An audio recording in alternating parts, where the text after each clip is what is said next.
Jenny, it's great to have you back on Experts in the Wire. I think you were episode 89 several years ago because I haven't been doing many episodes. So it's great to have you back. It looks like you work kind of differently with clients. So I'd love to get like an idea of the model that your company works with. Yeah, And definitely. kind of go from there. So yeah, give us a description of that. And I think people find this is not just your typical agency. Absolutely not. So we try not even to use the term agency unless we're forced. Um, we're a consultative team. So it is a team of very highly qualified, very experienced individuals.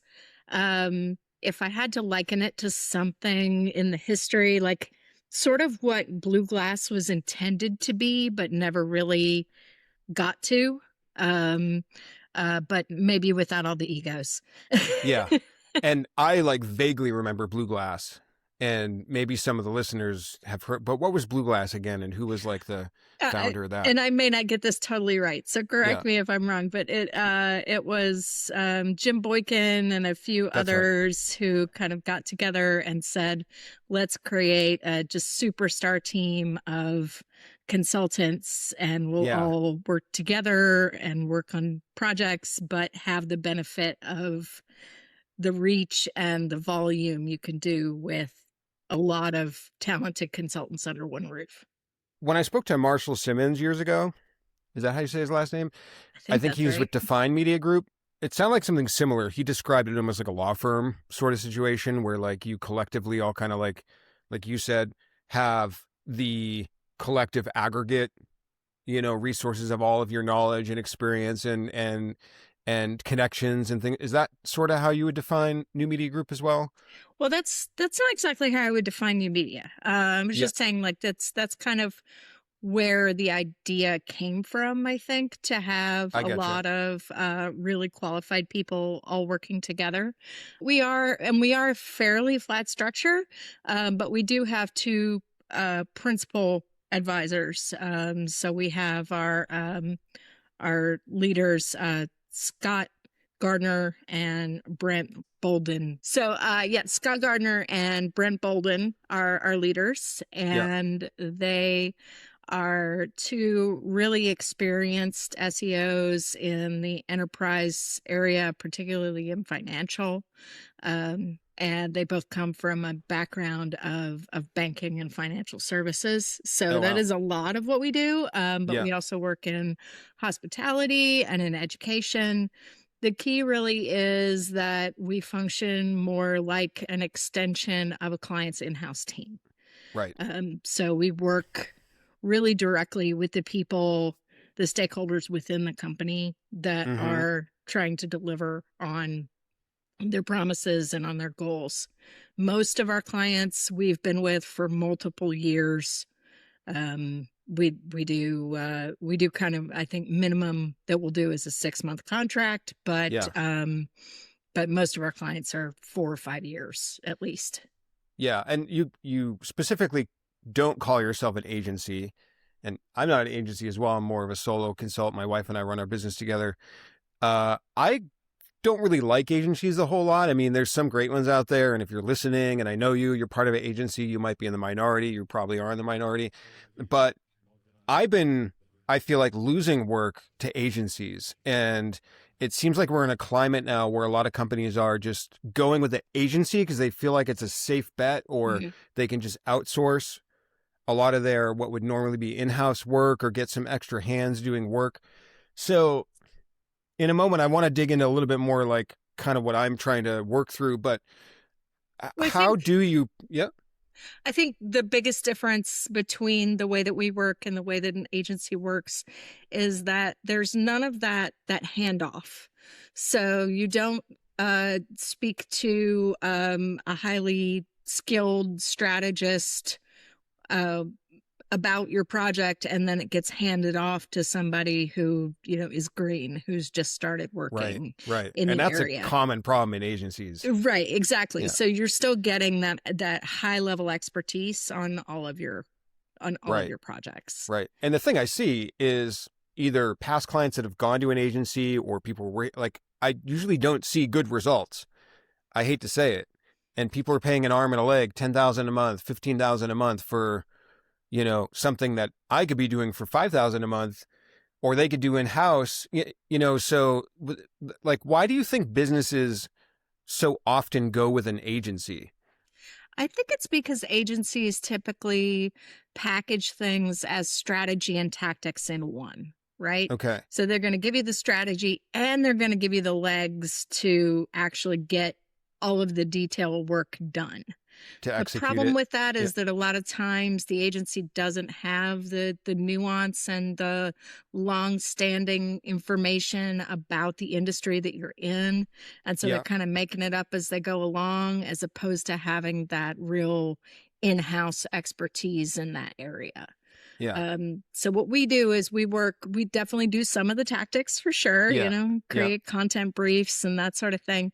But most of our value comes from the strategic mindset and helping customers figure out how to allocate internal resources to make the biggest impact.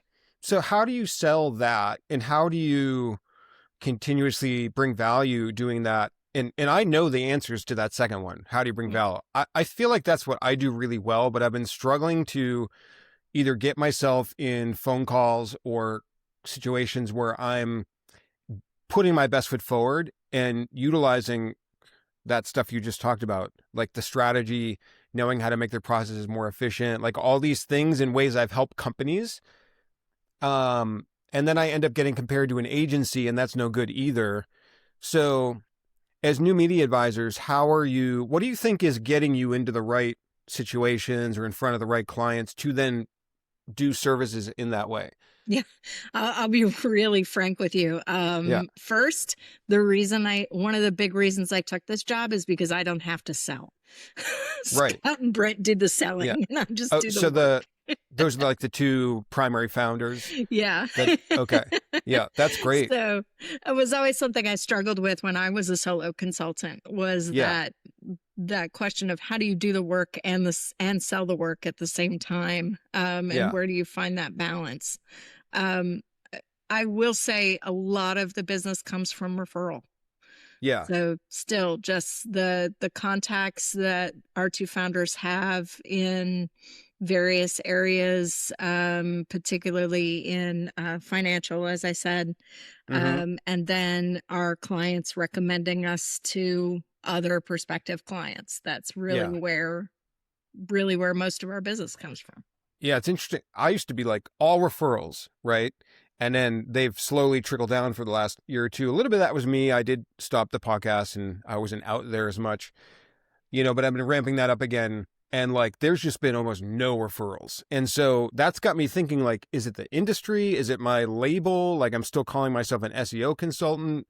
Like, is it a messaging problem? Obviously people know about me. So I'm like, really been trying to wrap my head around, you know, how does your company, how do other companies, you know, acquire new customers when they've just been coming in the door all along, like in floods?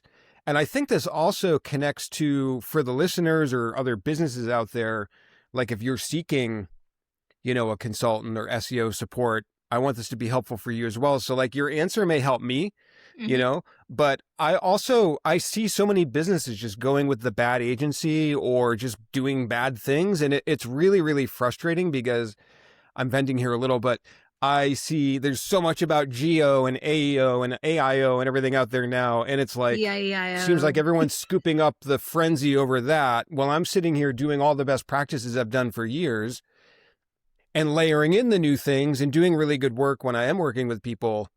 And it's like the phone's not ringing, you know? So there's a lot to unpack there, but I'm just seeing a lot of friction where there wasn't friction before. I'm curious, any thoughts that come up about that?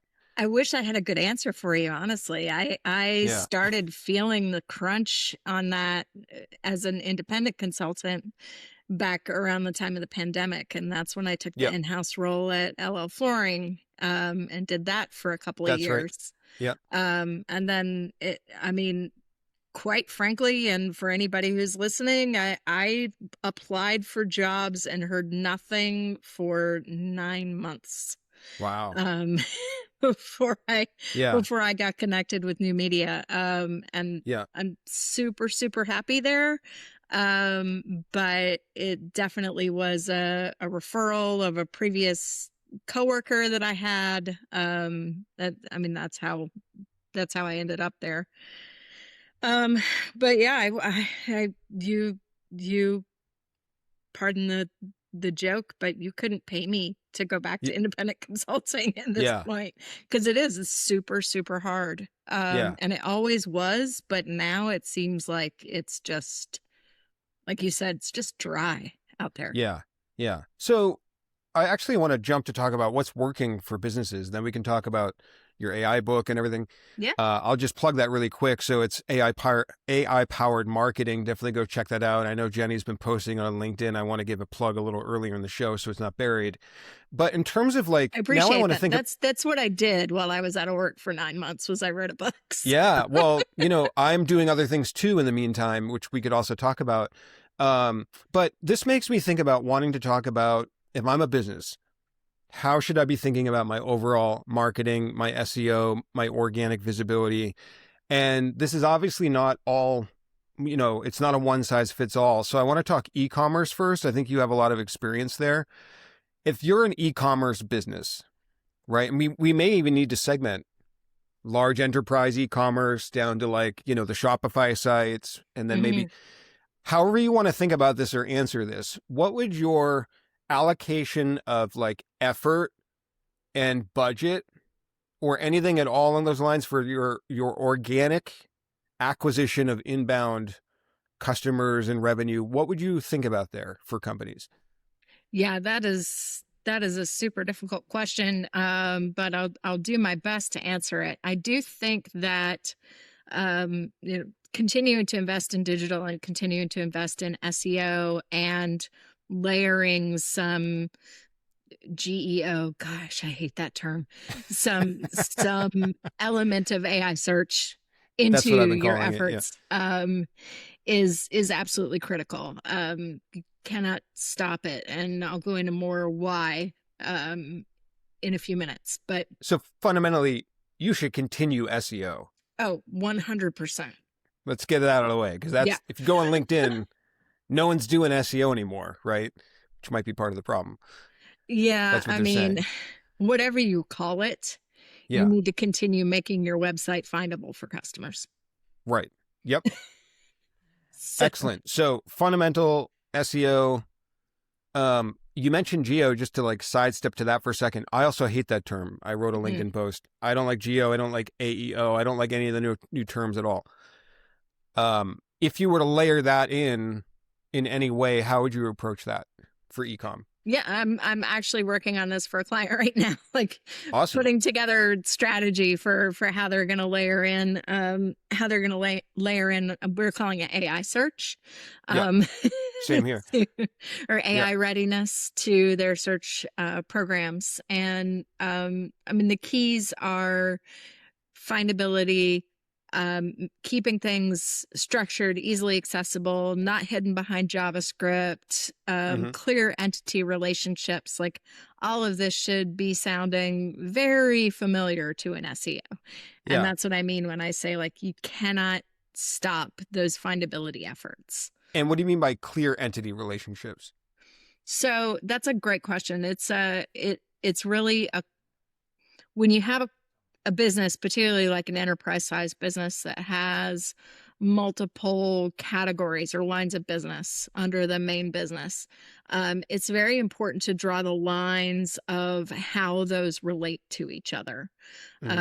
So one client I'm working with, a financial client, has multiple different products in like mortgages and loans and these different areas, and then checking and savings and all of these. And so drawing really clear lines between those, and then also figuring out how to nest those into the structure of need.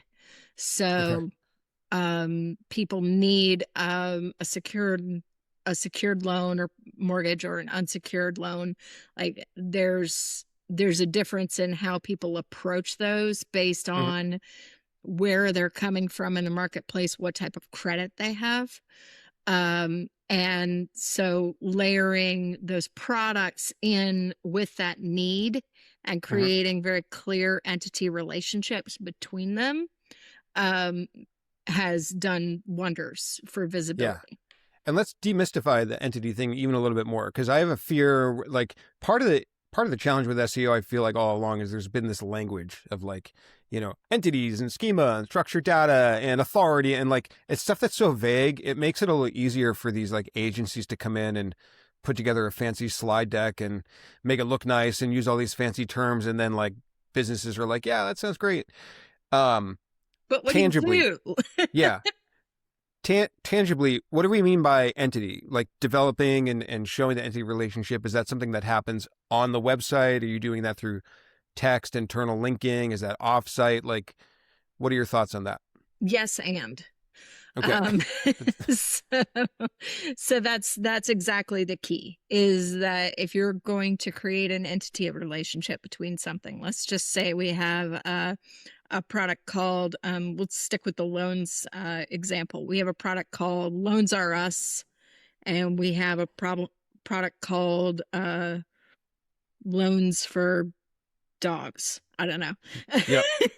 I got to get my dog. My dogs are expensive. I know, right? I got to get them alone. Yeah, so we have Loans Are Us and we have Loans for Dogs. And Loans Are Us is the secured through the financial institution, and Loans for Dogs is the unsecured through a different strategy. And so those types of loans are completely different. What we need to do in all of our marketing, all of our messaging, all of our linking, how we structure the website, how we structure the schema, is identify that each of these are related to that particular need. Okay. So the entity of unsecured loans is related to the entity of Loans for Dogs. And the entity of secured loans is related to the entity of Loans Are Us, right? And then both of those are related to the entity of the overarching financial institution. And then that financial institution is related to the entity of banks. Yeah.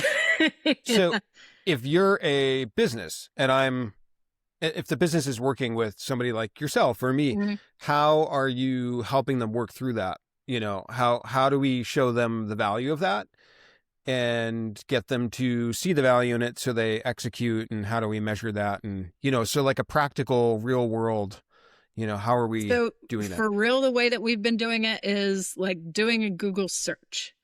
Interesting. What are the banks that offer unsecured loans?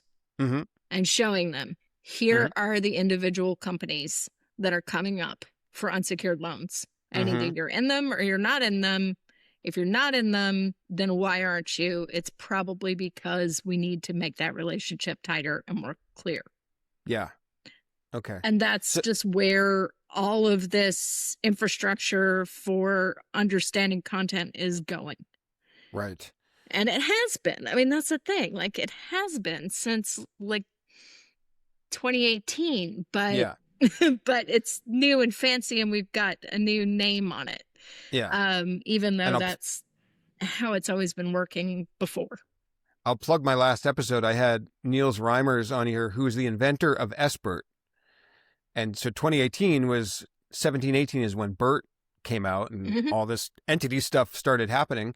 I mean, even before that, the knowledge graph was sort of, you know, the precursor to that, to entities and everything. So yeah, we've been doing this forever. And the Open Directory project. The Open Directory, right? Was an entity engine. That's right. So before we move on to like maybe a B2B scenario or SaaS or something, when I'm thinking about how are people allocating budget, to me, I'm just going to throw a few in the mix and see if you have any, you know, a differing opinion or thought on them. But if I'm e-commerce, I'm also pretty heavily into the Merchant Center, just even for the free organic listings. I think that is a huge area. And when I look at conversion rates from Merchant Center versus regular Google, they're definitely higher. I mean, which kind of makes sense because you're shopping in there. And I believe ChatGPT and maybe even the Merchant Center, they've all sort of like been talking about feeds or, ways to get into the AI models? Have you looked at So that at this all? is Or a theory of mine yeah, that we're definitely going to be seeing some amount of feed capability with the LLMs, yeah, because there are going to be things like rental car bookings mm-hmm, that, they need to know real time what's the availability, where are the cars. They need that product engine that's on the rental car website. They mm-hmm, need it fed into the LLM rather yeah, than going out and getting it in real time. It's just too expensive yeah, to do that. yeah. Um, And so that's a there's very going to be agentic. some kind of feed or Yeah, multiple types of feeds that we're yeah, going to see. yeah, yeah. And that's a very agentic sort of thing. Mm. And they're linked too. I've been working a ton with the companies for like 7 or 8 years in YouTube, and now the last handful of years in TikTok quite a lot. And there's so many businesses that are not utilizing those platforms as well, and the organic visibility you can get there is pretty high. I mean, if you're a B2C company with a visual product or an aspirational product like a engagement ring, or if you're not in TikTok, you're kind of missing out, like way over Instagram. Yeah, definitely. I think Um, in that B2C realm, that is really, really true. So we were talking a little bit about budget, and yes. I wanted to come back to this, and it was an article that I just read. Um, I'll have to see if I can find it for your show notes. But it was essentially explaining why Google is going to win the Oh, yeah. AI battle. Mm-hmm. Um, Essentially, the author used the comparison of a race, two men running away from a bear, and Yeah. one just takes off and runs as fast as he can, and the Yeah. other one takes the time to lace up his shoes because he doesn't have to outrun the bear, he only has to outrun his friend. Oh, yeah. Interesting. Yeah. That makes sense. That's funny. so, so Google is taking Yeah. the time to lace up their shoes, Yeah. Yeah. And get the while AI thing right. OpenAI is running as fast as they can. Yeah. Well, and you probably just saw Sora is now being canceled, Mm-hmm. and Disney canceled their relationship with OpenAI. Uh, Yeah, and and OpenAI shelved their in-app uh, purchasing product. oh wow. You can no Yep. longer make purchases on Yeah. And not to mention, ChatGPT. So Google is Google. They're building their exactly, AI on top of their web index and their algorithms, and they own yeah, YouTube. And that's the other thing why I always mention social so important, because the thing I hear in the word on the streets is Gemini being powered by YouTube, potentially, there's or certainly video. something to be said for that. And Yeah. then Gemini is going to be powering iOS products. Really? Yes, Oh, they aim wow. to deal with Apple. So I mean, when people say to me things like, you know, oh, chat AI is gonna kill search, it's gonna kill Google, I Mm-hmm. just have to laugh. Yeah. No, So you think it's Google? definitely not. It's going to continue to evolve and change, Yeah. but going back to investment, if you are Yeah. not investing in making sure that your site, your data, everything is optimized for search, Mm-hmm. you're going to lose long term. Yeah. And I feel like like even 2, 3 years ago, there were so many posts and people talking about technical SEO and ranking fact. Even when you were on my podcast, we talked about your opinions about ranking factor Yeah. studies, Yeah. which if people Boy, I want to go got in a back and lot of listen to trouble for episode that one. 80, yeah, if you want to listen to episode 89 for some blast from the past, you can do that. But it seems crazy that companies are like the SEO industry and the conversation is not around technical SEO at all, when that is so critical even for AI. It is. And I mean, the easiest one to bite off is JavaScript. Yeah, don't use JavaScript, right? Going back to that loans example, if you're providing your loan rates in some kind of, let's say it's just using like an API to bring in today's loan rates into your website, if that's being presented behind JavaScript and that rate doesn't appear anywhere in your visible text in your DOM, then you're going to have LLMs spitting out the wrong rates. Right. Yeah. You don't want that. I was going to ask B2B, but actually I think a more pertinent question might be around content marketing and the idea of blogging, writing articles. I mean, I'm still a believer in that, but what do you think? I mean, everyone's jumping ship, it seems, on blogging and targeting a top of funnel keyword or even what are your thoughts around that? Should companies be pursuing that, investing in that? Is there ROI to that? What do you think? I think that AI does a great job of things like creating content briefs, like using deep research in ChatGPT or using Claude to create an SEO brief really takes out a lot of the grunt work and the data gathering. Yeah. It still has to be fact checked and gut checked by a human, but you can get a pretty solid brief that way. And then with that solid brief, you can get a pretty solid start on content. But if all of your content sounds the same as everybody else's content, you're just not gonna see the value and the lift from it. Right. And I think it was Lily Ray shared a post by SE Ranking the other day that showed what happened when they let AI write content for them. Yeah. And it was Google like de-indexes great it, increase, right? And then absolute drop and never able to recover. Yeah. Yeah. So. And I'm a believer. I try to tell clients don't use AI to write or not do the final writing. I think I'm also curious really around should they be doing blog posts and articles, when traffic is so much lower to that because of AI overviews? What are you seeing the value in actually writing a blog post to gain traffic, which is, what the tactic always used to be? Without a doubt. So writing, I mean, it's the information's still got to come from somewhere, right? So we do work with an educational institution that does a bunch of research studies. And so they have done research studies on particular topics, and then somebody goes and does a search in Google for,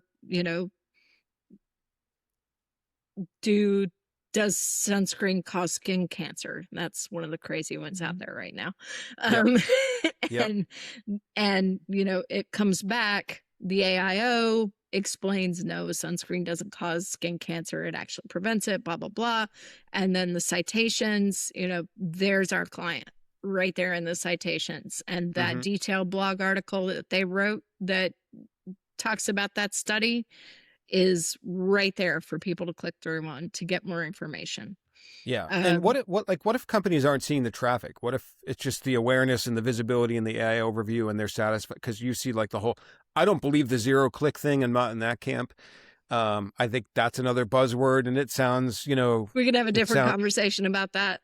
Yeah. Starting with the fact that 0-click has been at greater than 50% since 2019.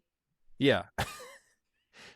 Now, with that, do you mean to say that 0-click is not true, or do you mean we're moving towards 0? Unpack that a little bit. Oh, what I mean is that it's not new. Oh, it's not new, right? We've already seen huge percentages of searches don't result in a click. Yeah. Or They they never result have in, for various reasons, refinement or yeah.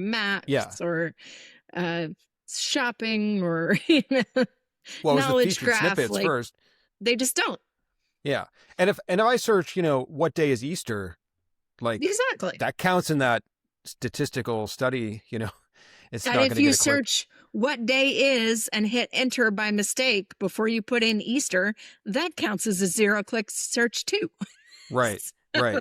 So, and I totally forgot where I was going with that. No, I think the question is more around like, even if you're showing in the AI overview or ranking number Where are one you below seeing the that. value Yeah. from And that? not getting traffic. Cause I think a lot of companies are like looking at their traffic going down Yeah. when yet their business might even be going up. Yep, yep. Right. So So we how do you, have we actually have a whole chapter on that in the book. oh, good. It's about how to adapt your analytics to work with AI values. So clicks, impressions, click-through rate, like those have always been kind of iffy metrics to begin with. Mm-hmm. But now they just really aren't a great proxy for Yeah. how you're performing in Yeah. content. So looking at log files to see, are the AI LLMs accessing your content? You can tell the difference between a training crawl and a live search to pull back Yeah. information. I was hoping you were going to say this. Can you tell the listeners, how do you tell the difference and how do you segment that? They have different user agents. So So ChatGPT you're referring to, yeah, or well, all of them? OpenAI does, Claude does, Oh, Perplexity does.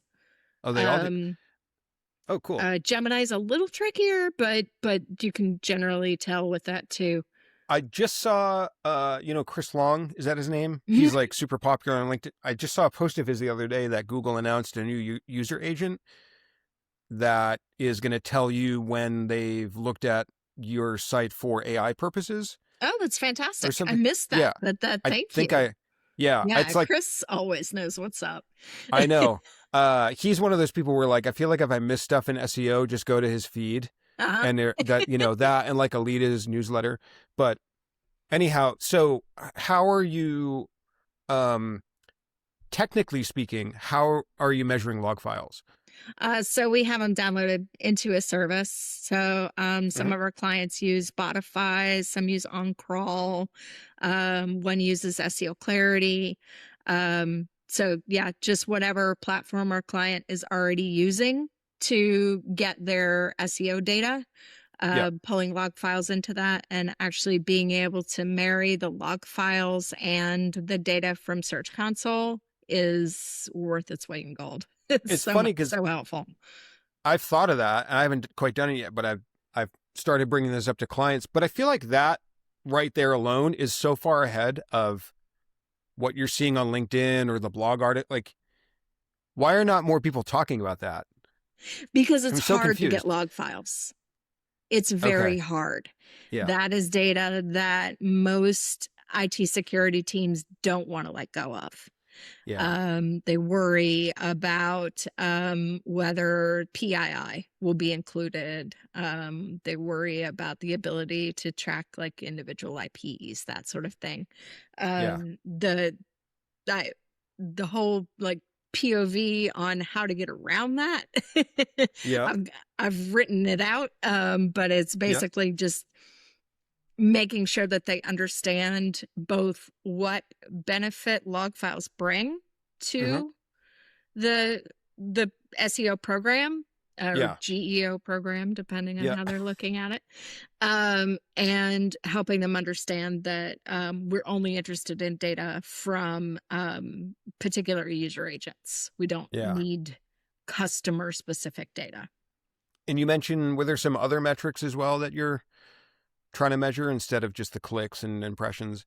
Yeah, well, I mean, your money value, Yeah, right? yeah, So your completed form fills, your bookings, your sales, your uh, uh, meeting requests, like, or demo requests, anything that you have that gives you like real world, this is what it's contributing to.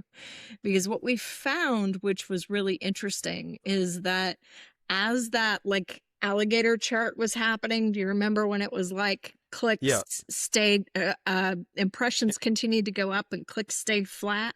Yeah. And it looked kind of like an alligator mouth. Yeah.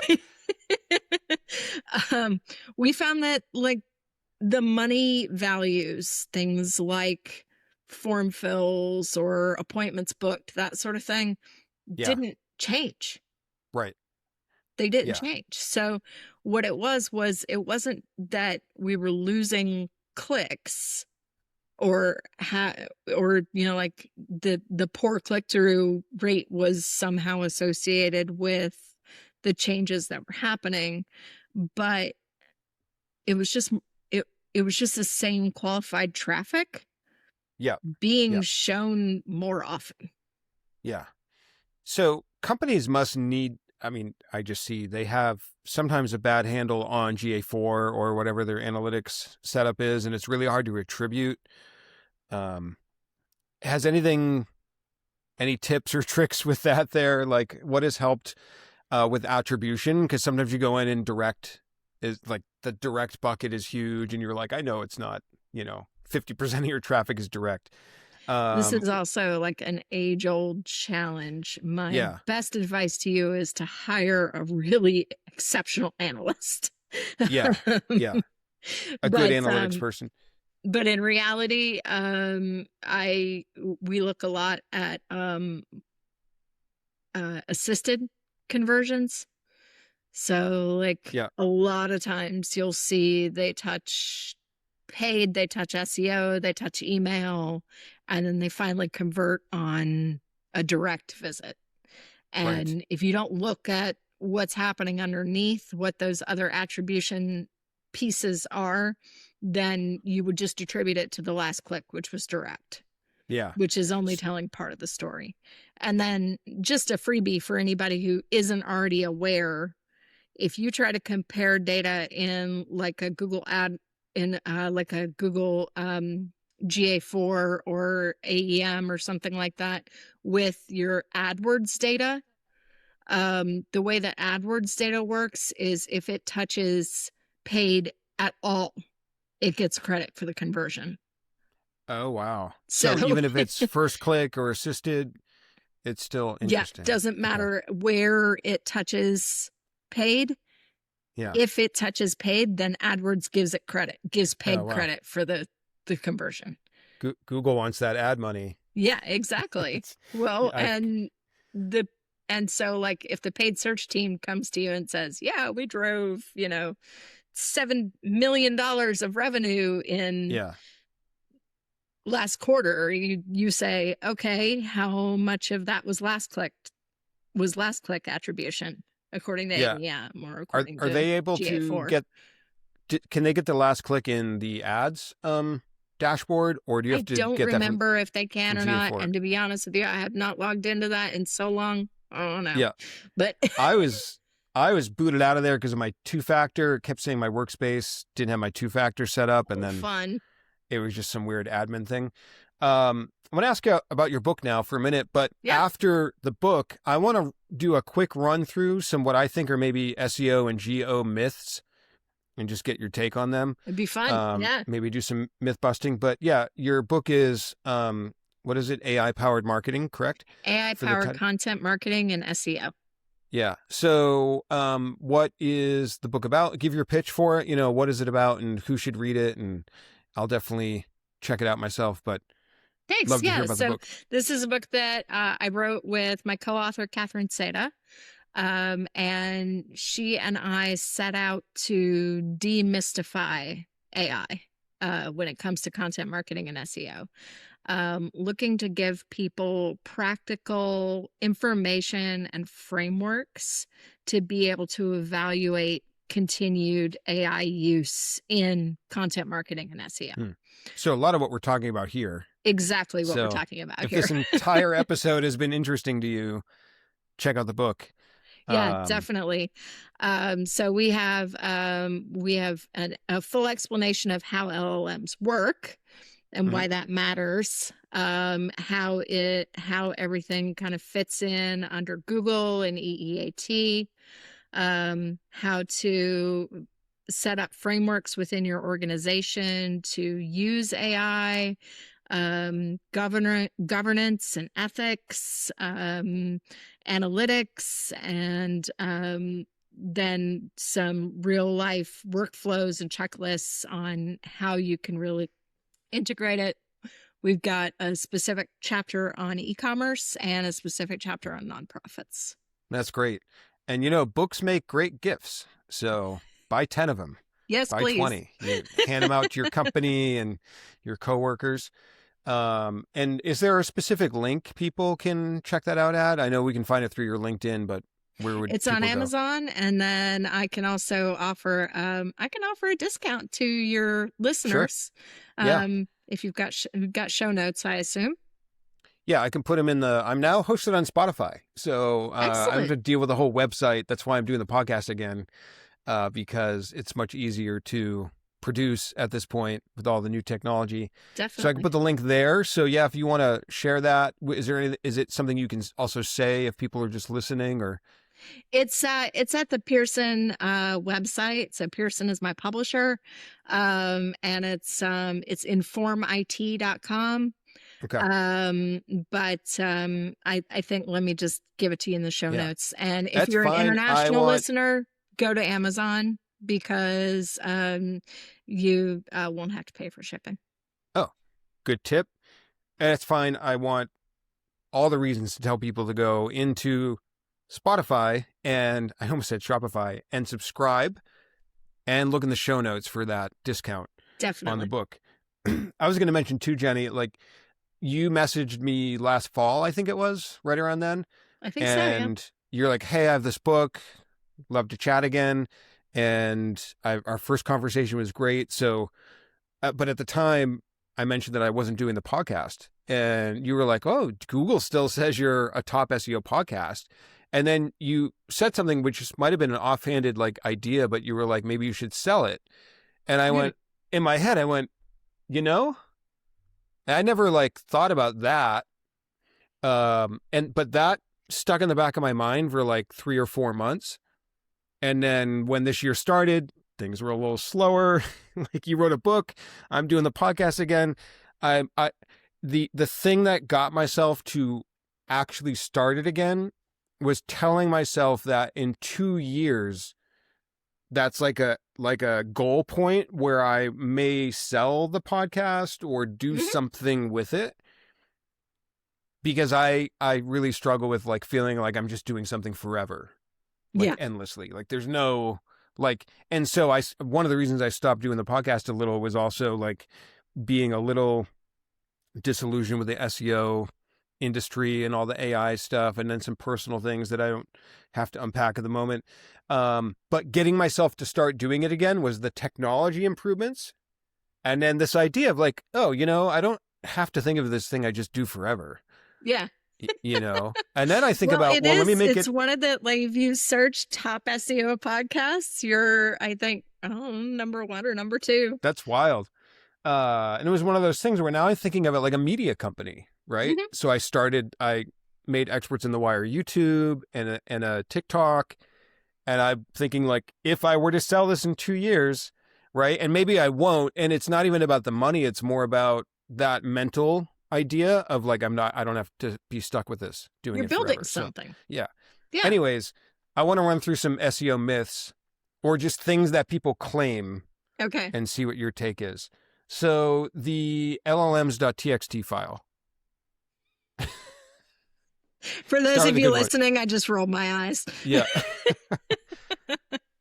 And explain why a little, because I think people might have read an article or seen something where it's talked about the new thing that you have to do. Okay. So why the eye roll and the big no to doing a LLM.txt? few reasons. The first one is LLMS.txt is not an established standard. It's not being used consistently by any LLM. Don't believe the hype about like we put up an LLMS.txt and then Google accessed it. If you build it, Google will come. It doesn't mean they used it for anything other than, hey, here's a text file. Right. So just be cautious about claims like that. But it's problematic for a couple of reasons. The first is that it is a prime example of something that can be manipulated in a negative way. So you can try to put additional content into your LLMS.txt that isn't on your website. You can have a situation where it's a text file, so it's not one of the most secure elements of the internet. So people can sneak JavaScript, I'm sorry, not JavaScript, scripting, cross-site scripting into your file. It's prime for hacking. And then on just a very basic level, it is doing something for search or for AI that you are not doing for your customers. Mm-hmm. And that has never been the goal of SEO. If you do SEO in a white hat way, mm-hmm. It's never been something that has been recommended to do anything differently than you would do for your customers. Yeah. Those are all great points. I've had two different clients have their web development agency ask them to ask me, why aren't we doing this file? And then it's built into Yoast now is what I'm told. So it's like, I always used to make fun of the little green light or red light thing in Yoast where it's like, you're optimized or you're not optimized, and those things are a little frustrating too, because it's like, pointing businesses in the wrong direction. Well, it's it's in Yoast. It's in the SEMrush audit. Oh, is it?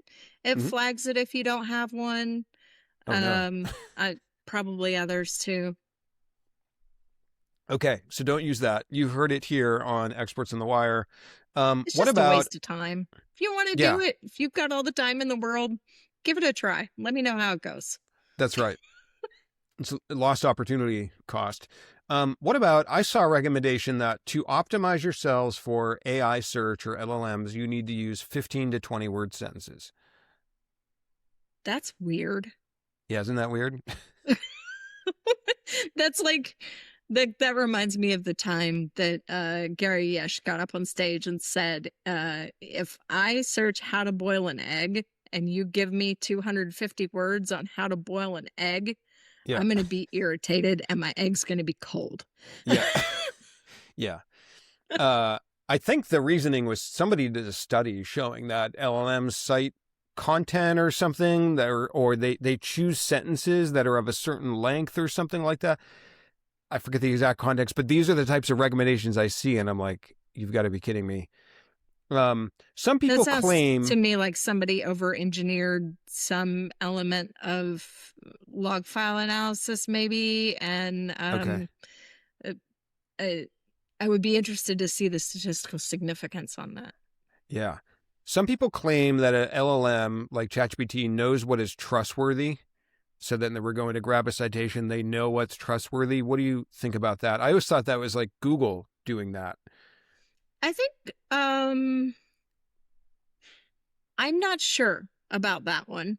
I think that as they improve their training models, they will have a little bit more of like, we'll just call it an EEAT element in there. Like, when you think about the fact that they're taking all of these entities and vectorizing them and determining distance and magnitude between each of the vectors, it naturally follows that somewhere in there is an element of reputation that just kind of is created based on the direction and magnitude of those vectors. So if I could translate that, it's like, it's not like a computational scoring, which is what Google would do, like a page rank, or it's more of just a correlation with, like, if I'm Nike and I'm mentioned more often next to best running shoe, that is a indicator of authority. They're not directly trying to measure authority, but it happens to show up. That would be my guess as to how it would work. Okay. Because I feel like people are thinking of it a little incorrectly in the way I hear them describe it. They're putting the old Google, ranking factors onto LLMs, and it's not really the same thing. Well, and you know how I feel about Google ranking factors. Yeah, so. That's true. Now, I read another article, and they said you need to do holistic topic clustering. That was the phrase. Does that mean anything? Do you interpret that in one way or another? And also, with these phrases, and it's also like I asked about, let's unpack entity. That phrase is almost not helpful because you're like, oh, I got to do this thing. It sounds fancy. And then you go to write your content or build out a content library, and you're like, okay, what do I do? Yeah, I'll tell you what I think it means, and I don't disagree with it. I think that it means that you need to fully cover a topic. Okay. So I think about this in the context of, like, for a long time, it was one keyword, one page, right? That was the optimization strategy, was write a page for every keyword that you want to rank for. Yeah. And what that ended up getting us was a bunch of disparate pieces of content that weren't necessarily ever linked together into a whole. Mm-hmm.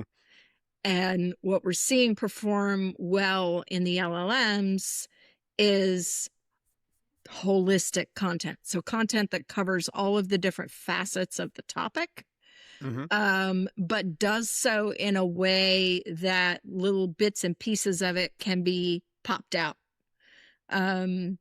So Google does passage ranking, right? They will sometimes rank a piece of content based on a specific passage in the content, and then they will actually link to that passage. I think that's what we're going to see more with the LLMs, and what we've seen just in the work that we've done with our clients at New Media is that holistic coverage of content really enables that to happen.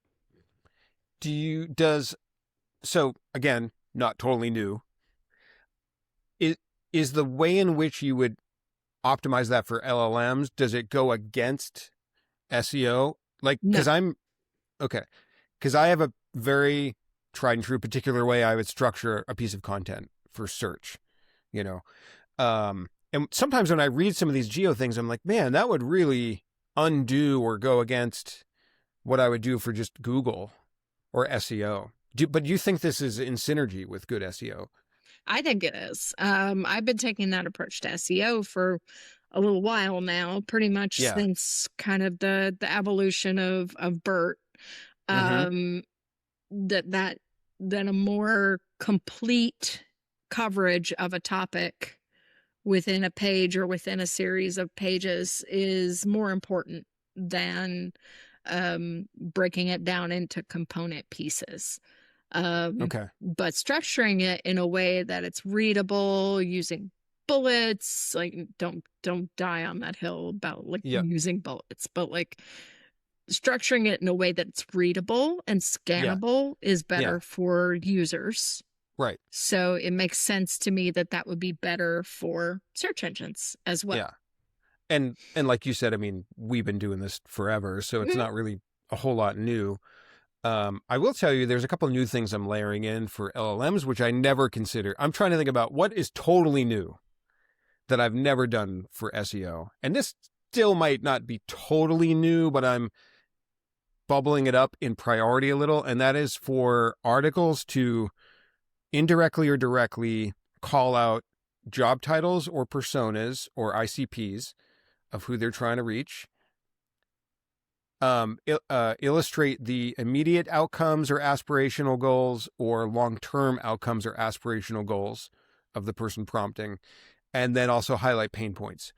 And I'm layering that in because, and when I talked to Niels Reimers last week, he mentioned, and I came to the conclusion, if you have something close to the prompt, then you're more likely to be pulled in and cited.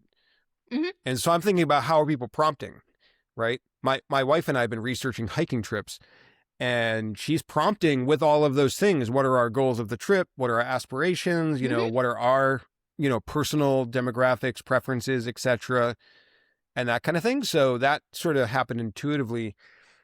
I'd be curious if you have any reaction to that. I think that's a really solid recommendation that you should write up and publish. There is an example in the book of the capability of Google to understand conversational search. So some of those things, like I believe my example in the book is, I'm seeing Hamilton in New York City, and I want to find restaurants that are okay for a vegan diet within walking distance of the theater. Yeah. So it's able to do all those fan out queries and figure out what all of those elements are. Yeah.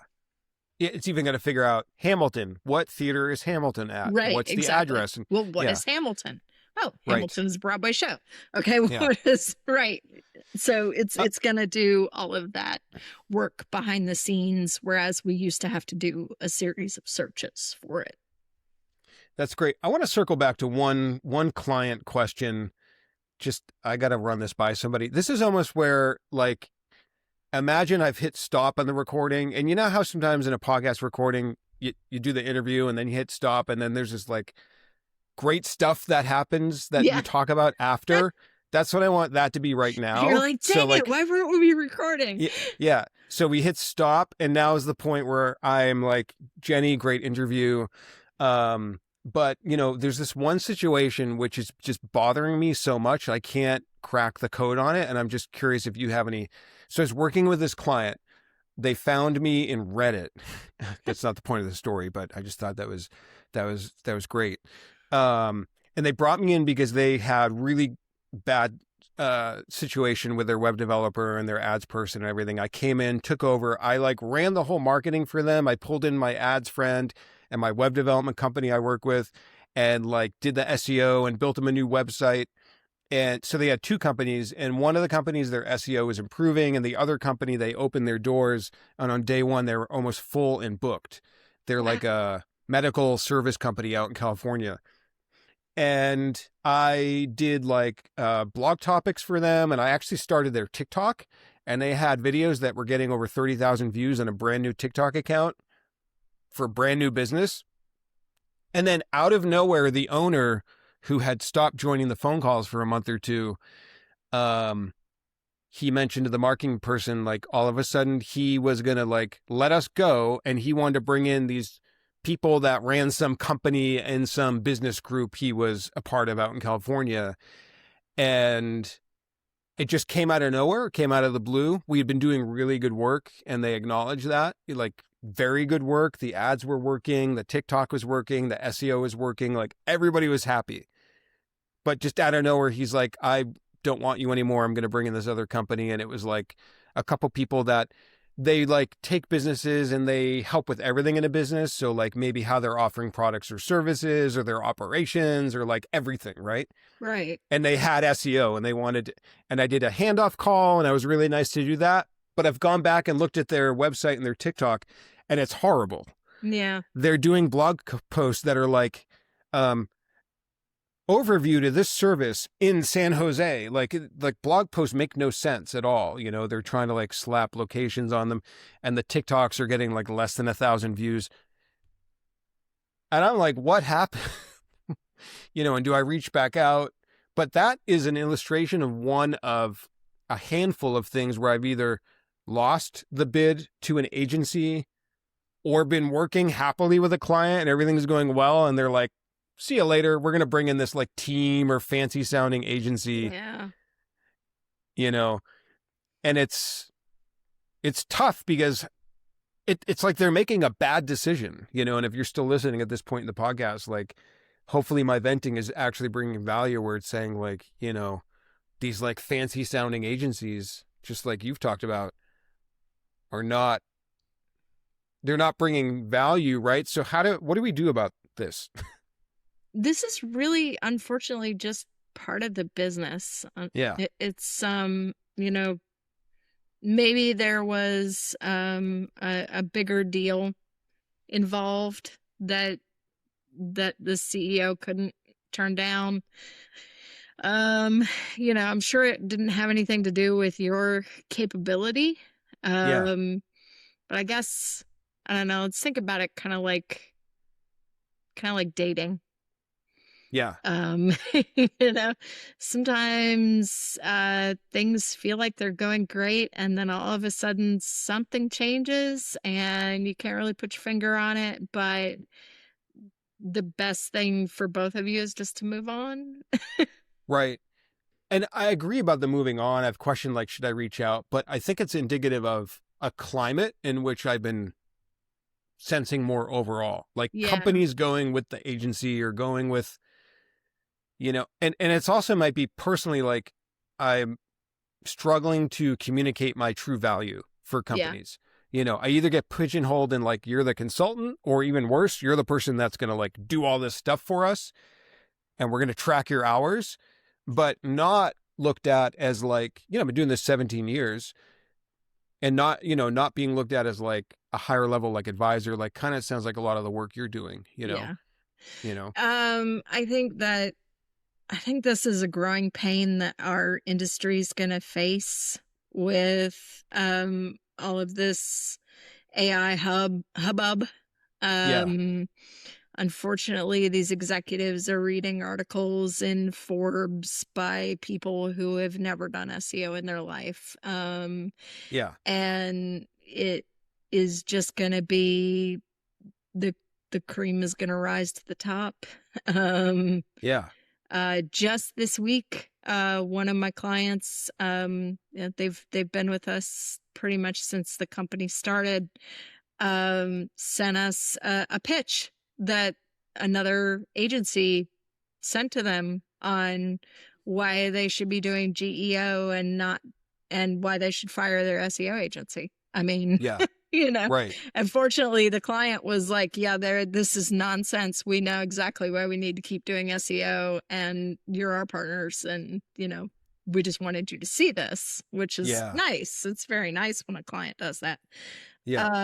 But there's always bigger factors at play, Well, maybe that's like part of it is like agencies bombarding companies with inbound, outbound for sure. sales and and if they have a dedicated full-time salesperson or staff, how are you going to compete with that? Back to the selling your own consulting services, scenario, which is tricky.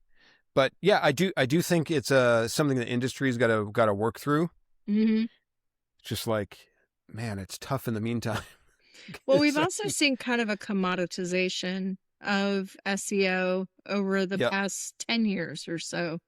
We've seen reduced value in terms of salaries offered, in terms of position levels. Like we don't see as many like VP SEO type of roles as we used to.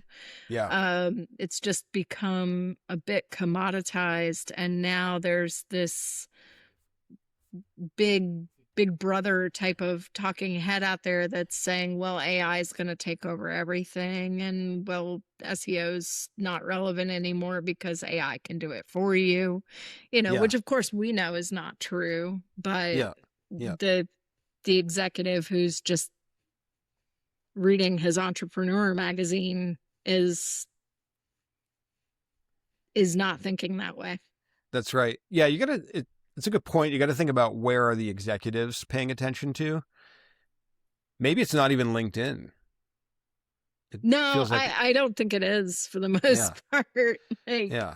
You think they're reading like the top brand executive they're listening magazines? to the earnings calls for OpenAI and reading Forbes and Entrepreneur, and Wall Street Journal did an article on SEO the other day. Oh, did they? Yeah, I can't read it because it's paywalled, but yeah.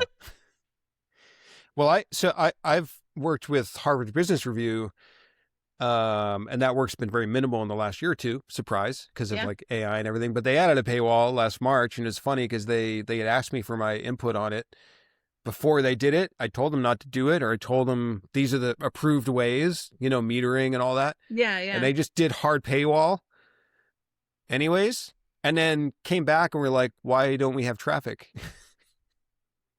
And I'm like, well, you added a paywall. Google can't see the way they added it. It's just a hard paywall. There's nothing, they wanted to have their cake and eat it too scenario. And I'm kind of giggling here because I actually just took them out of Google Discover the other day because oh really? They gave me an article and it was paywalled, and my policy is, if Discover gives me a paywalled article, I ask them not to show me anything from that site anymore. Yeah, right. And so that too. I mean, they're not getting their regular organic search and not getting clicks because people know it's paywalled. And then I was trying to read that, yet again, a little bit of a hit piece on Google by The Verge, the one where they were like, Google's rewriting all the titles with AI, and you go in and it's like small, tiny experiment. And I was going to ask you about that too, because did you see that article on The Verge? I did, yeah. Yeah. And what was your take on? I mean, my response was like, I took 2 seconds and read that it was a small experiment, and I'm like, okay, next. I'm not going to think about this. I put it in the, honestly, I put it in the noise ignore category. Yeah. But I see people mentioning it everywhere now. Really? Okay. Yeah, about making, like, when they're talking about how AI is changing search and how Google is changing, it's now being used as citable evidence about this stuff. And I'm like, wait a second, it's not even actually happening in that way. It was a tiny experiment with like less than 1% of searches. Yeah.